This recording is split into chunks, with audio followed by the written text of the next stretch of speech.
Hey guys, welcome to your YouTube channel where we talk all about the GATE exam and we are studying DBMS. So we have finished the database design topic, that was normalization. One complete unit is done, and in this I'm going to begin with the database language, that is SQL. So if at all you remember the very first lecture where we discussed about the syllabus and its categorization, what a database design is, what a database system design is, and what database language is. So we are going to take up the one of the database language, which is SQL. So this is a basic introduction part for the SQL. So what SQL stands for? It stands for Structured Query Language. It's a language to communicate with a database which is stored in the secondary storage. So a user, whatever command or whatever data it wants to store, it wants to access, it wants to retrieve or modify, update, delete, or any transaction it wants to create, how it tells the DBMS that this has to be done by giving the commands with the help of the SQL commands. So that's why we need a language to communicate with the data which is stored in. And to say the least, SQL is the comprehensive database language standard for the commercial relational database management system. So mind it, we are studying RDBMS, and so the SQL is applicable only to the RDBMS. Why it is not only called as a language, rather it is also called as a standard, because it is same for all the RDBMS. Whatever type of name of the relational database management system you want to take, Oracle database, MySQL, the open source, the IBM DB2, Sybase, Informix, PostgreSQL, Microsoft SQL Server, whatever RDBMS name you take up, they all make use of what? They all make use of SQL. There might be their own certain features which are exclusive to that particular RDBMS, but the core specifications are always same for all the RDBMS, and that's why it becomes a standard, and it makes it easy for any application designed for a particular RDBMS to get migrated to another RDBMS. That's why it becomes a standard. Now let's just get into a small history. So it was designed at one of the IBM research lab, which is IBM San Jose Research Lab, which is in the United States. So basically, after the relational model was proposed by E.F. Codd, the another data scientist, or you say the another computer science scientist, started working on that proposition by the E.F. Codd. So Professor Donald and Boyce, Raymond Boyce, who is the reason behind BCNF, the Boyce-Codd normal form. So these two people started working on an experimental DBMS which was running in the IBM research lab, that was named System R. So to deal with that experimental DBMS, they had to develop a language, and so they developed the language which was initially named as SQL. Okay, so many people still call SQL as SQL because its original name was SQL only, and where this SQL meant was Structured English Query Language. So initially Donald and Boyce designed SQL, which was later on renamed as SQL. So since the 1970s to the mid 80s, this SQL was getting designed, and the very first version was out, which was named as SQL 1. Since then, a lot of versions have come from SQL 2 to SQL 3, which was very popular, by the way, the SQL 1999, to the latest version which have been coming from like 2016, and the latest one is there from 2019. The next feature about SQL is it's a high-level declarative language, and it is a user-friendly language. Why it is user-friendly? Because all the commands are English words. So it's very, and they actually behold the meaning which they are meant for, like from. So from which table you want to get the data, that you are going to give in the from clause. So from table name. So it makes sense that why we are using from. Where in that table, whatever condition you want to put on the rows or on the fields, there you write the where condition clause. So that's why it becomes user friendly. Select, you are going to select a certain data, that's why you're going to make use of the select clause. its beauty lies in its commands, that they are very easy to remember and they are very easy to understand and interpret. That's why it becomes a user friendly language. Now, declarative language. So I mean, any language can be either declarative language or the procedural language. So this is declarative. Unlike relational algebra, there are two things that we always want to say, that what to do, and the second thing is how to do. I mean, whatever you want to achieve or whatever data you want to get, you can tell, I want to have this particular data. Furthermore, you can also tell, this is how I want to get that data. I mean, go into that table, do this, perform this operation, then they perform this operation, that operation, do all these things, 1 2 3 4 5 6 sequence of operations, and then you will get the data.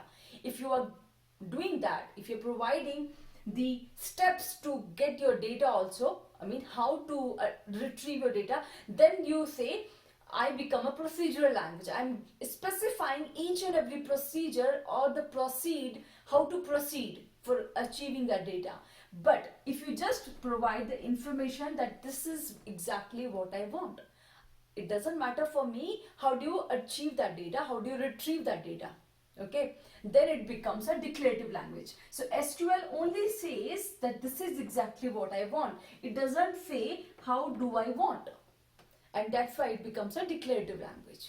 Furthermore, let's see that what are the different type of operations which can be performed with the help of SQL, and based on the requirement of what kind of access or what kind of operation you want to perform, what kind of interaction you want from the database, we have different commands.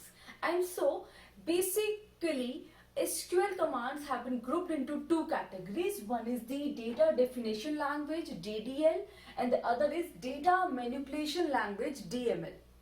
It's nothing but then, as the name itself is defining, when you have to define something, when you have to declare something, then you make use of the data definitive language. And when you are going to make some manipulations, some changes, some modifications, some insertions, then you make use of manipulation language, DML commands. Here we are discussing something which is without data. There it comes to data.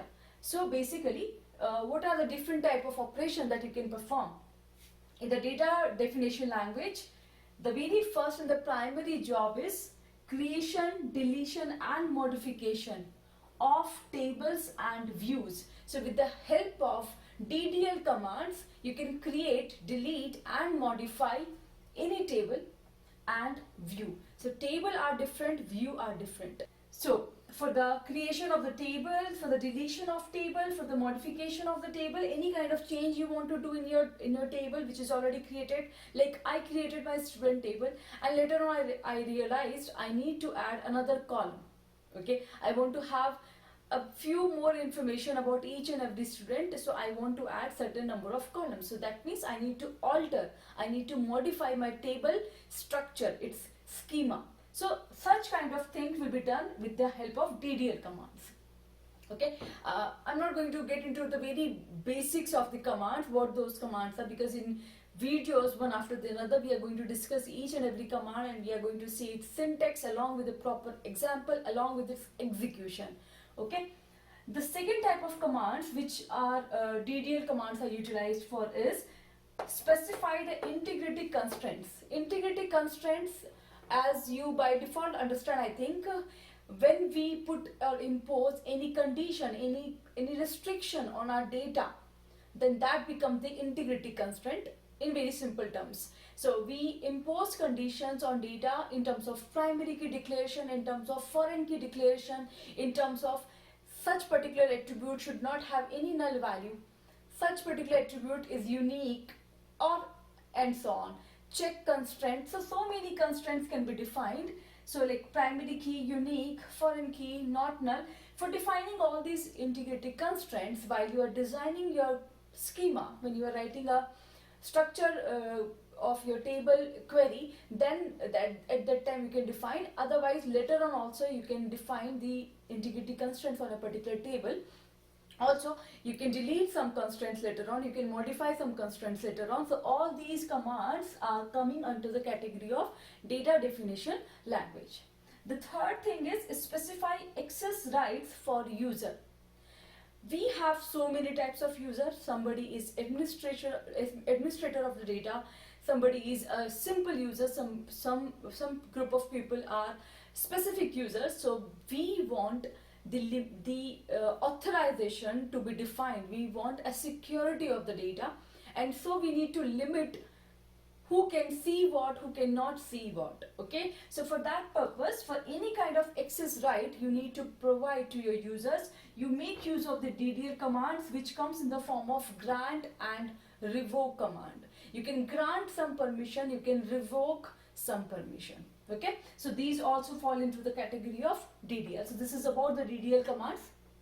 Other than that, we have data manipulation language, DML. So these two names are very popular. In fact, some of the times in some of the PSU exams or even in GATE exam, for 1 mark question, they sometimes ask very bland question, that is, which of the following is a DML command, which of the following is a DDL command, and they will give 4 options, which is very easy to understand.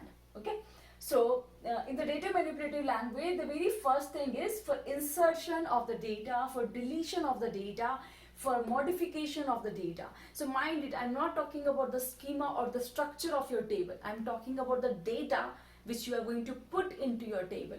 So as I told, here we are talking about the structure of the table, and here we are talking about the data of the table. So manipulating something and defining something. We definitely not need to define the data. We need to define the structure, what all attributes are going to be, what is going to be their domains, what is their constraints. This is what we need to define, and that we are going to define here. Now here, what data? If you have 100 student data, student 1, 2, student 100, putting each and every student as a row, that becomes your data, and that is getting modified, manipulated right here.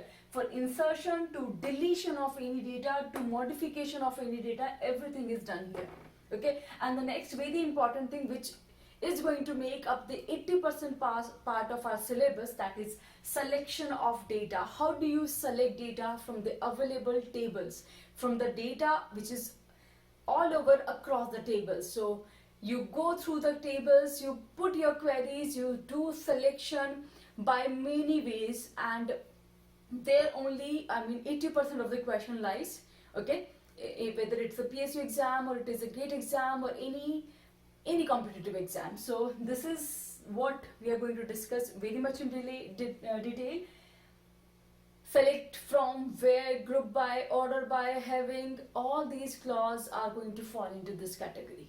Alright everyone, other than these 2 types of commands, we have the transaction control commands also. As we all know that we are allowed to write transactions in database, and all the business logic which runs behind the application logic which runs behind the database is nothing but in the transactional logic. So creating a transaction, ending a transaction, writing the operations within the transaction, each such command is packed into the transaction. Like you must have heard about the commit of a transaction, rollback of a transaction, some checkpoints in a transaction, some save points in a transaction. So all these comes into the transaction control language, which partly make up the part of the SQL. Other than that, we have embedded SQL, which can be embedded into any high level language program. So you must have heard about the JDBC and ODBC, the API is a popular application programming interface which allows, which provides a method to include the database commands into a high-level language program.